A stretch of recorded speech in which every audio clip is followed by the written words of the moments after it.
And how did you kind of like land in this thing? Like, let's say, I mean, for people that are watching out there and like, you know what, I kind of want to do something like this. I mean, yeah, it's not like you talk to your camp counselor and be like, hey, how can I be marketing director at a museum? Like, How how can did I this hold happen? swords? Yeah, right? Yeah, and even when I started the job, I had no idea I'd be doing stuff like that, but yeah, I started off as like a lowly artist, I had a bachelor of fine arts degree, had no clue what I was doing in college. I did well, but I just didn't know had no real path.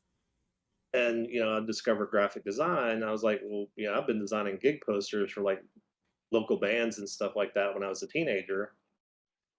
Probably some unofficial version of Photoshop back in the day, because this would have been like the late 90s, early 2000s. So whatever was around back then. Mhm. So I was like, graphic design seems like a good way to mesh my interest in art and actually be able to make a decent living.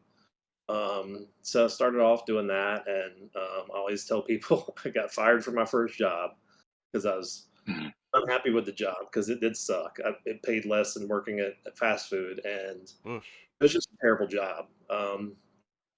But I'm thankful for that experience because it led me to where I'm at now, and that's why I tell people I'm like, don't intentionally do that, but don't let that set you back, and don't let that be a hindrance. If you hit a hiccup like that in your career,